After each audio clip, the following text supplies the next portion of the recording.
or better said, always wanted to answer from someone who have seen the illusion of this personal I. So if you feel to answer this question, I thank you. If you don't, I thank you. The question is related to the quote from the Bible. The greatest trick the devil ever pulled was convincing the world he didn't exist. That is a great quote, Anchor. How do you feel about this quote? What do you feel it means? Thank you. I think it's talking, Anchor, about what I talked about earlier. That if somebody tries to convince you that they, on the human level, don't exist, is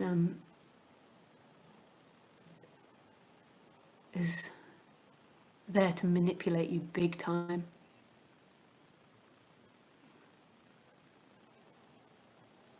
Like, why would they? Like, on the human, there's always going to be the appearance of human, and the appearance, the human, the character is an animal that moves towards what it wants and moves away from what it doesn't want.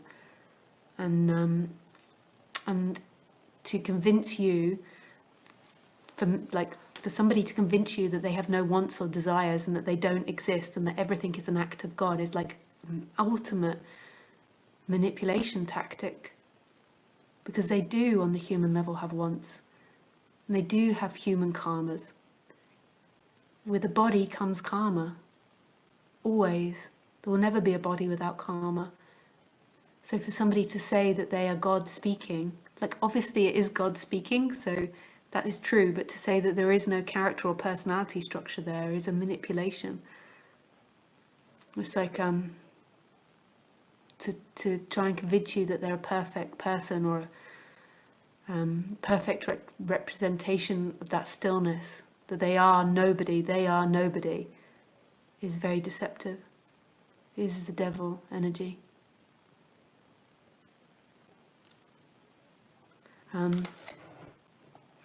It's very difficult though to talk about because in this moment this is nothing speaking.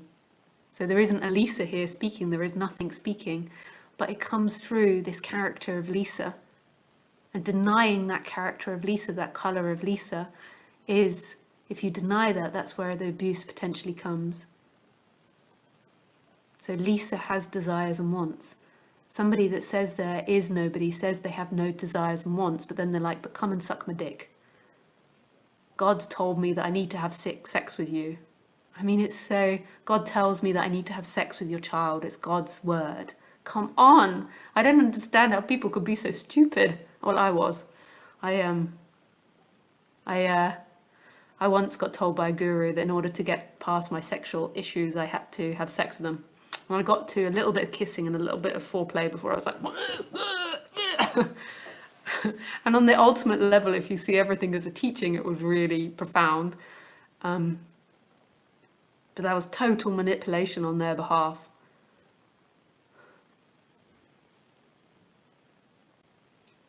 It would have been maybe more acceptable if they were a young hunky guy, like I was like 22, but they weren't. They were in their 60s. And that happens all the time in this subject, all the time.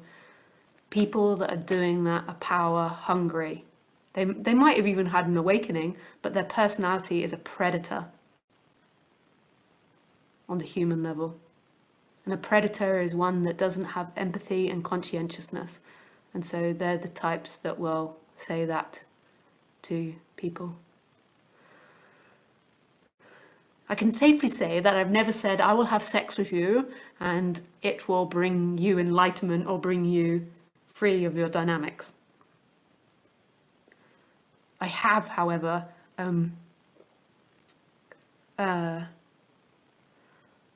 just to be honest and to be see-through, in the beginning when I first started teaching, and even there has been times where there has been sexuality with a student here, or with somebody that came to a talk or came to a retreat. I feel like I was the one hunted, but that's no justification for it.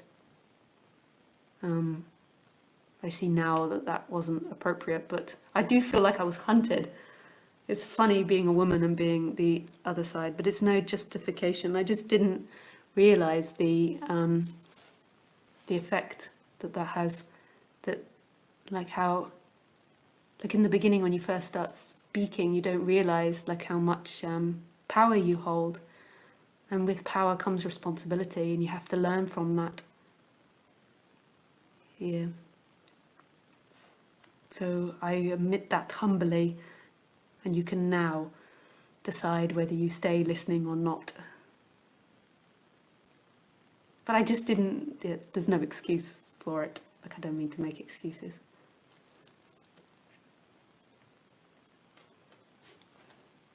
Important that you address this topic. Feels like I'm angry at this why light for you, but that's something I have to accept maybe. Just had to cut out the chat. Yeah, you can cut out the chat. Yeah, he goes on and on. It's because we all know that in a way he's trying to be abusive to me on the human level. And maybe I have to cut chatting a bit if it gets really bad from him, because he's having an emotional reaction and he can't see it, but he thinks that he's trying to save all you guys from me. But I think that maybe we need to, it needs to be the other way round. Hi Lisa, woohoo! I'm getting to enjoy you live because I can't sleep. I'm in Australia. Thank you so much for all your beautiful sharing. Lots of love. Question.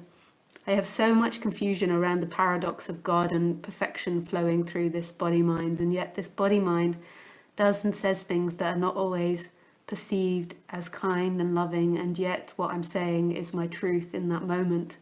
I then feel a lot of guilt and self-doubt after the moment has passed that I have hammered another. I'm always seeking to be kinder and harmless. The question is, how do I really learn to relax and trust this body-mind motives?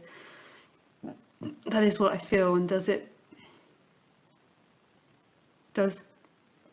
true and not just harmful, conditional, tainted, controlling reactions? Yeah.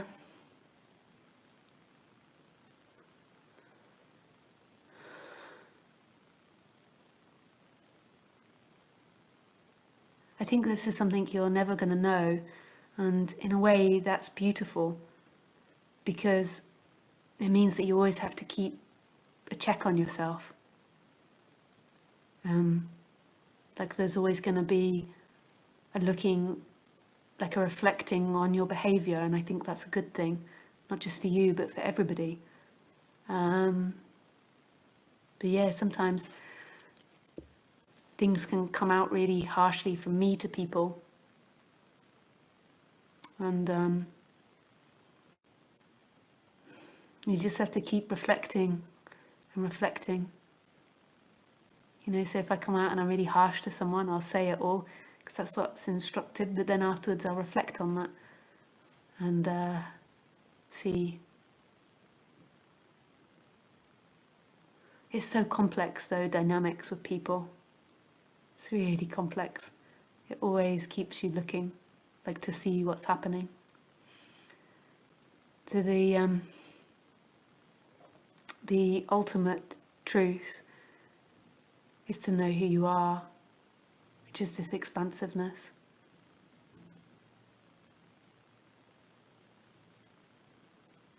That's the ultimate truth. And that's always here in every moment, and everything you do is that. And the fact that your character has empathy to reflect on the way you behave is really beautiful, and that's great and courageous, and that's part of it as well. And don't ever believe there's going to be an end on the human level, that you're one day going to arrive and be perfect. This is always an opportunity to expand and to grow. So there is no end to it. And that's always going to be there, and that should always be there to question your behaviour. But also there should also be there a trust as well, a deep trust in the behaviour. Maybe that's missing. Like a deep trust that all of this is God's will.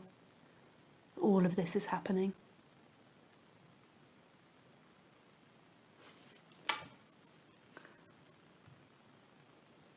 It's a gentle dance between this and that, but you're never going to arrive on the thinking thought level. You're never going to get there and be like, this behavior always means this. That always means that. It's never going to happen. You just don't know. Behavior appears, and whether it's someone else's or yours, you're not going to know. You can just reflect on what you're experiencing in that moment, whether it's theirs or yours or the skies or the trees. There's no end to this. You're never going to get to a place of certainty in thoughts and feelings. The only place of certainty that you ever have is this moment.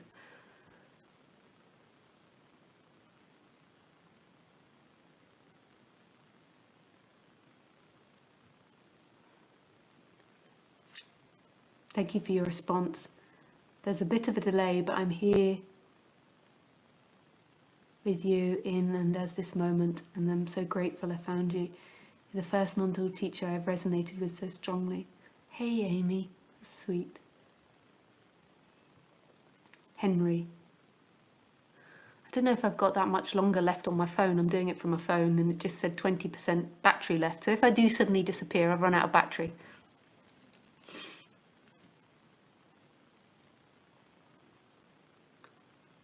Hey Lisa, I'm moving more and more into realizing that this is not happening to anybody. I can't even come up with a question, but I would love it if you could talk about how life moves when you're no longer motivated by avoiding things and trying to seek liberation.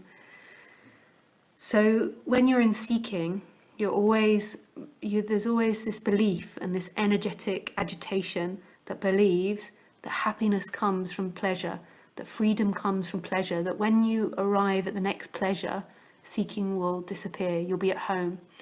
So it might be that you believe that one day when you create enough money, you'll arrive, you'll make it. And there's always this agitation that you've got to do something, that you've got to move. And that to me is suffering, that agitation, this inability to deeply relax into this moment, for this moment to take over. So when there is this shift into this moment, you're still going to have habits and conditioning of this body. So it's like as this is sinking into who you truly are, like stuff's going to still change and process through this body, and you're going to react out of old seeking patterns. But there'll be a noticing of something called flow, that there's this natural flow to life. And the way it naturally moves is a movement towards pleasure and a movement away from pain. But you no longer believe that pleasure will be your salvation. Pleasure is simply pleasure, so it's gentle. It's like a natural want, and it's an expansiveness. Like when you're moving to what you want from that flow, it expands. And the pain is like, it's not contraction, but it's a painful feeling. It's like moving away from that which is painful. And you don't need to think that much about it. You can put thoughts in, but it's more of a naturally organic bodily feeling. Like your heart resonates, or there's just a natural expansiveness when you think about what you need to do. I don't know what any day of my life will be like. It's always a surprise, joyful, nowhere to go, nothing to get from anyone. I'm a little concerned about it.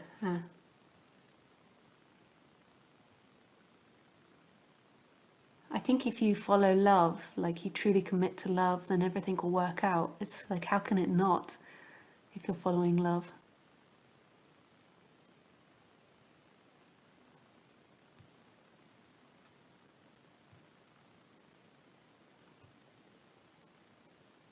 I think it's amazing how you open yourself up this way. It's so incredibly truthful. Bless you for seeing through unjust criticism that is meant to hurt and manipulate, and proper criticism. Your intuition is through the roof. Thanks, Thomas. Thank you, Lisa. Super beautiful. Sending you lots of love. I love you. Thanks, Anka. Thank you. Feels like self-doubt that comes, that I harm others in the last sticking pot. Although I suppose it's necessary to have introspection until it isn't. So much love and gratitude. You know, it's really important to have it. People with empathy and conscientiousness are going to have these strong feelings. And there is a deeper trust that you can trust yourself, but having self-reflection is also good.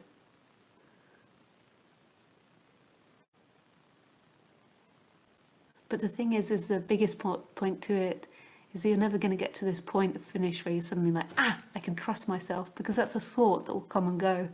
I can't trust myself. I can't. It's endless. But I think I have to go now because that's the end of my battery life for my phone. I'm traveling at the moment, so it has to be on the phone with my beautiful background. Look, it's an illusion. It ends here, and then here. Oh no, you can't really see it. Okay, forget that. You can't see the illusion. Okay, guys, I send you lots of love and I wish you everything.